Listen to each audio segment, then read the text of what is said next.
नमस्कार, यहाँलाई Aptech forum YouTube च्यानलमा हार्दिक स्वागत छ। मित्रहरू, के तपाईँ वैदेशिक यात्रामा जाँदै हुनुहुन्छ वा आफ्नै प्रयोजनको लागि कोभिड-19 विरुद्ध लगाएको खोपको क्युआर कोड बनाउन खोजिरहनु भएको छ? यदि त्यसो हो भने यो भिडियो यहाँको लागि एकदमै महत्त्वपूर्ण रहनेछ। यस एपिसोडमा हामीले अनलाइनको माध्यमबाट नेपाल सरकार जनस्वास्थ्य तथा जनसङ्ख्या मन्त्रालय अन्तर्गत रहेर कसरी क्युआर कोडको लागि आवेदन गर्न सकिन्छ र त्यसको लागि के डकुमेन्टहरू आवश्यक पर्छ र यो सम्पूर्ण विषयमा यहाँलाई जानकारी दिने जमर्को गरेका छौँ। आउनुहोस्, ढिला नगरिकन भिडियोलाई सुरु गरौँ। भिडियोलाई सुरु गर्नुभन्दा पहिला मित्रहरू, यदि तपाईँ यस युट्युब च्यानलमा नयाँ हुनुहुन्छ भने कृपया च्यानललाई सब्स्क्राइब गर्न नभुल्नुहोला। साथै च्यानलमा रहेका भिडियोहरू मन परेमा भिडियोलाई लाइक गर्न पनि नभुल्नुहोला। आउनुहोस्, भिडियोलाई सुरु गरौँ। सुरुमा तपाईँ आफ्नो डेस्कटपबाट वा मोबाइलबाट चलाउँदै हुनुहुन्छ भने मोबाइलबाट कुनै पनि ब्राउजर क्रोम अथवा कुनै पनि ब्राउजरबाट तपाईँले ओपन गर्नुहोला र त्यसमा vaccine.mosp.gov.np भनेर सर्च गर्नुहोला। यसको लिङ्क भिडियोको डिस्क्रिप्सनमा पनि तपाईँले पाउनुहुनेछ। र हामी यो वेबसाइटमा गइसकेपछि यहाँनिर जनसङ्ख्या मन्त्रालयको वेबसाइट खुल्नेछ। अब यहाँनिर खोज्नुहोस् भन्ने अप्सन छ। यदि तपाईँले योभन्दा पहिला आवेदन दिइसक्नु भएको छ भने त्यो प्राप्त आवेदन नम्बरको आधारमा यहाँबाट चाहिँ खोज्न सक्नुहुन्छ। र यसपछि माथि यहाँनिर तपाईँले भाषा चुज गर्न सक्नुहुन्छ, कुन भाषामा चाहिँ तपाईँले हेर्न चाहनुहुन्छ वा फर्म भर्न चाहनुहुन्छ। त्यसपछि यहाँनिर स्क्रोल गर्नुहोला। यता दायाँतिर तपाईँले देख्न सक्नुहुन्छ कोभिड-19 खोप प्राप्तिको लागि स्वैच्छिक आवेदन फारम भर्नको लागि यहाँ क्लिक गर्नुहोस् भनेको छ। यदि तपाईँले कोभिड-19 विरुद्ध खोपहरू पूर्ण रूपमा लाउनु भएको छैन भने तपाईँले यो फर्ममा गएर आफ्नो विवरण भरेर खोपको लागि माग गर्न सक्नुहुन्छ। अब यतापट्टि रहेको छ आजको जुन हाम्रो टपिक्समा समेटेको विषय, कोभिड-19 को पुरा मात्राको भ्याक्सिन प्राप्त गरेको भने क्युआर कोड सहितको प्रमाणित सर्टिफिकेट लिनको लागि आवेदन फारम भर्न यहाँ क्लिक गर्नुहोस् भनेको छ। यसको लागि हामीले यहाँनिर प्रमाणीकरणको लागि आवेदन फारम भन्ने ठाउँमा क्लिक गर्नुपर्ने हुन्छ। अब क्लिक गरिसकेपछि यहाँनिर फारम खुल्नेछ। अब हामीले यो फारम भर्नुभन्दा पहिला केही डकुमेन्टहरू चाहिँ तयारी गर्नुपर्ने हुन्छ। यदि तपाईँले विदेशी प्रयोजनको लागि तपाईँले तत्कालै विदेश जानुपर्ने छ र त्यो प्रयोजनको लागि एप्लाई गर्दै हुनुहुन्छ भने तपाईँले पासपोर्टको स्क्यान प्रति वा फोटो खिचेर तयारी अवस्थामा राख्नुपर्ने हुन्छ। भने यहाँनिर तपाईँको पासपोर्ट साइजको फोटो, नर्मल फोटो, पासपोर्ट साइजको फोटो पनि तपाईँले रेडी गरेर राख्नुपर्ने हुन्छ। र त्यसपछि तपाईँले पूर्ण डोज लगाएको जुन खोप कार्ड रहेको छ त्यो खोप कार्डलाई पनि स्क्यान वा फोटो खिचेर तपाईँले आफ्नो डिभाइसमा सुरुमा राख्नुपर्ने हुन्छ। तर यो फोटोहरू बनाउँदाखेरि चाहिँ बढीमा 250 केही भन्दा माथिको बनाउनु मिल्दैन। त्योभन्दा माथिको बनाउनु भयो भने यहाँनिर तपाईँले एट्याच गर्न सक्नुहुन्न। यसपछि सुरुमा हामीले व्यक्तिगत विवरण भर्नुपर्ने हुन्छ। व्यक्तिगत विवरणमा यहाँनिर पहिलो नाम भनेको छ अङ्ग्रेजीमा छ, हामीले यहाँनिर यसलाई अङ्ग्रेजीमा नै टाइप गर्नुपर्ने हुन्छ। पहिलो नेम, बिचको नेम र अन्तिम नाम भनेर छ यहाँनिर सोही अनुसार टाइप गर्नुपर्ने हुन्छ। यहाँनिर जेन्डर चुज गर्नुपर्ने हुन्छ, महिला पुरुष के छ तपाईँले चुज गर्नुपर्ने हुन्छ। राष्ट्रियता यो अटोमेटिक नेपाली हुनेछ, यसलाई यही रहन दिनुहोस्। अब यहाँनिर स्थायी ठेगाना परिचय पत्रमा लेखिए अनुसार भनेको छ प्रदेश कुन प्रदेशमा छ, तपाईँको स्थायी ठेगाना नागरिकतामा जे छ त्यो अनुसार तपाईँले यहाँनिर राख्नुपर्ने हुन्छ। पासपोर्टमा जे छ त्यो अनुसार तपाईँले राख्नुपर्ने हुन्छ। त्यसपछि यहाँनिर पालिका चुज गर्नुपर्ने हुन्छ, कुन पालिकामा तपाईँको पालिकाबाट नागरिकता बनेको छ।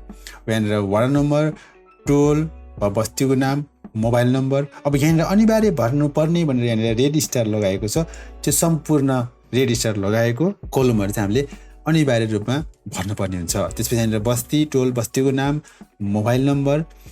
त्यसपछि यहाँनिर अर्को पोइन्ट आएको छ मित्रहरू, तत्कालै विदेश यात्रामा जाँदै हुनुहुन्छ भनेको छ। यदि तपाईँ तत्कालै विदेश यात्रामा जाँदै हुनुहुन्छ भने यहाँनिर जाँदै छुलाई चुज गर्नुपर्ने हुन्छ। यदि होइन भने जाँदै छैन भने चाहिँ तपाईँले यहाँनिर जाँदै छैनमा चुज गर्नुपर्ने हुन्छ। यदि तपाईँ जाँदै हुनुहुन्छ भने तपाईँले यहाँनिर अरू अप्सन आउँदैन, परिचयको प्रकारमा चाहिँ पासपोर्ट नै आउँछ र यसको लागि तपाईँले पासपोर्ट नै तपाईँले एडिट गर्नुपर्ने हुन्छ यहाँनिर र पासपोर्टको विवरण भर्नुपर्ने हुन्छ।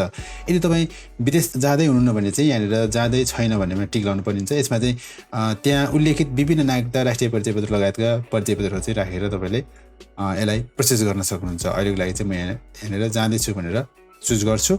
त्यसपछि यहाँनिर पासपोर्ट नम्बर, जारी गरेको कार्यालय, जारी मिति सबै यहाँनिर तपाईँले जे छ त्यही भर्नुपर्ने हुन्छ। अब यहाँनिर जारी मिति चाहिँ अङ्ग्रेजीमा आउँछ, हामीले त्यही अनुसार आफ्नो डकुमेन्टमा जे छ त्यही अनुसार चाहिँ भन्नुपर्ने हुन्छ, अर्थात् पासवर्डमा जे छ त्यही अनुसार भन्नुपर्ने हुन्छ।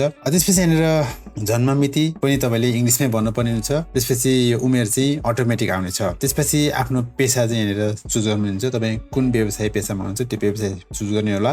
अब यहाँनिर उल्लेख गरेको पेसा व्यवसाय छैन भने चाहिँ यहाँनिर अन्य गएर अन्यमा चुज गर्नु होला। त्यसपछि यहाँनिर अन्य विवरण भनेको छ। अन्य विवरणमा चाहिँ तपाईँले जात जाति भनेको छ। यहाँनिर चाहिँ जात जातिमा राखिएको मध्येमा कुन पर्छ त्यसमा चुज गर्नु होला, परेन भने अन्यमा चुज गर्नु होला।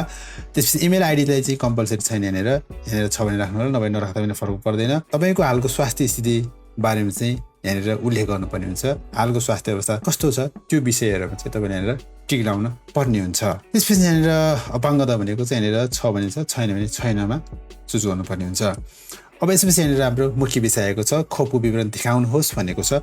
डिड यु टेक कोभिड-19 first dose vaccine from outside of Nepal भनेको छ। यदि तपाईँले विदेशबाट भ्याक्सिन लिनुभएको छ भने चाहिँ यहाँनिर एस गर्नु होला, रहेन भने यसलाई नो गर्नु होला। नो गरिसकेपछि यहाँनिर पहिलो डोज भन्नेमा टिक लाउनु होला र टिक लगाइसकेपछि यहाँनिर खोपको प्रकार भनिएको छ। खोपको प्रकारमा चाहिँ तपाईँले कुन प्रकारको खोप लगाउनु भएको छ तपाईँले उक्त खोपलाई चुज गर्नु होला।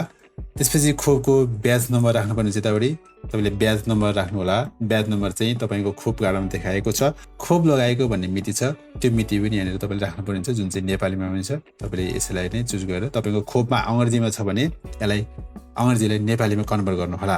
नेपालीमा कन्भर्ट गर्नु छ भने तपाईँले डेट कन्भर्टर भनेर गुगलमा सर्च गर्नु होला। डेट कन्भर्टर भनेर यहाँनिर थुप्रै प्रकारका डेट कन्भर्टर आउनेछन्। तपाईँले उक्त कुनै पनि उसमा गएर डेट कन्भर्टरमा गएर तपाईँले इङ्ग्लिस नेपाली भनेर डेट कन्भर्ट गर्न सक्नुहुन्छ। अब त्यसपछि यहाँनिर प्रदेश चुज गर्नु होला। तपाईँले कुन प्रदेशबाट खोप लगाउनु भएको छ, कुन जिल्लाबाट लगाउनु भएको छ, अनि कुन खोप केन्द्रबाट चाहिँ खोप लगाउनु भएको छ। यहाँनिर विभिन्न केन्द्रहरू आउँछन् र यहाँ राखिएको केन्द्र परेन भने तपाईँले अन्यमा चुज गर्नु होला। कुन चाहिँ खोप केन्द्र तपाईँले मेन्युअली टाइप गर्न पर्ने हुन्छ।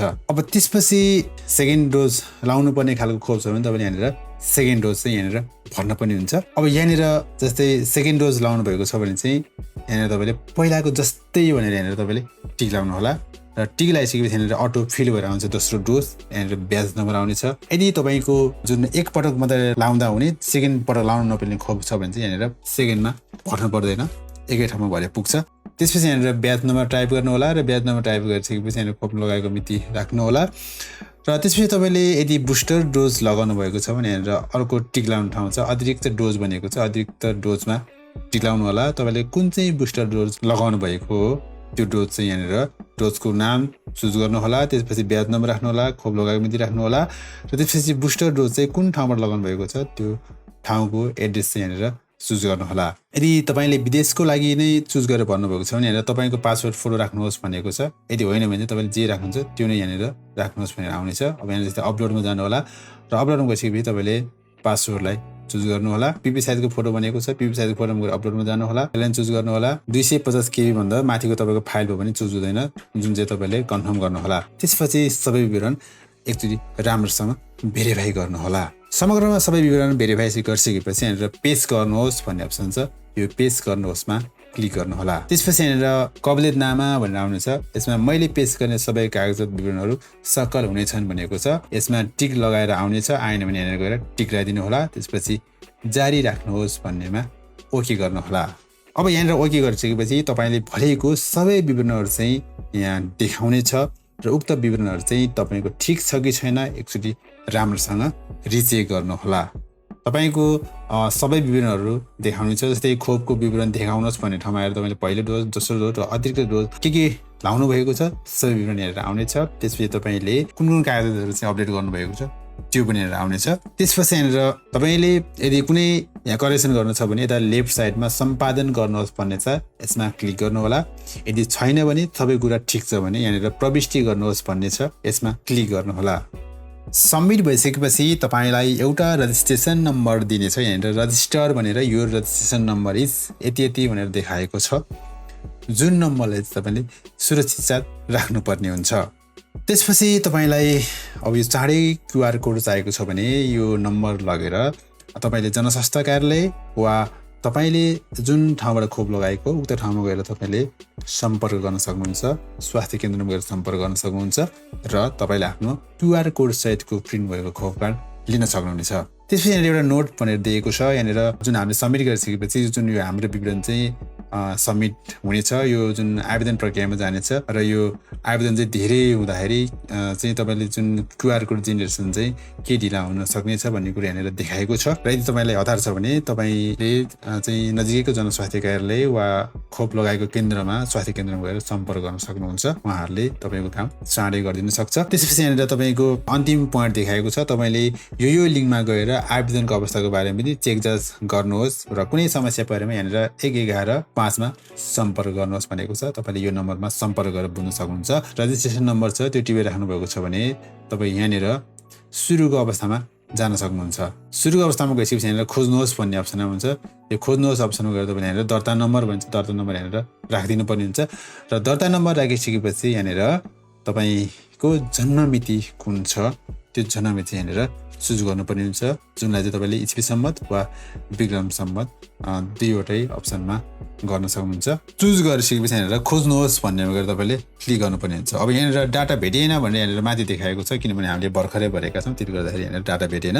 र पछि तपाईँको क्युआर कोड बनिसकेपछि यही नम्बरको आधारमा तपाईँले यहाँबाट सजिलैसँग क्युआर कोड पाउन सक्नुहुन्छ। पक्कै पनि यो भिडियो यहाँको लागि एकदमै उपयोगी भयो होला भन्ने मैले आशा गरेको छु। कृपया भिडियो मन परेमा भिडियोमा लाइक गर्न नभुल्नु होला, कमेन्ट गर्न नभुल्नु होला। साथै हाम्रो युट्युब च्यानलमा विभिन्न टेक्नोलोजीसँग सम्बन्धित, आइटीसँग सम्बन्धित धेरै प्रकारका भिडियोहरू राखेका छौँ, जुन भिडियो यहाँको लागि एकदमै महत्त्व बनाउन सक्छ। त्यसको लागि च्यानलमा भिजिट गर्न पनि नभुल्नु होला। अहिले यति नै, धन्यवाद।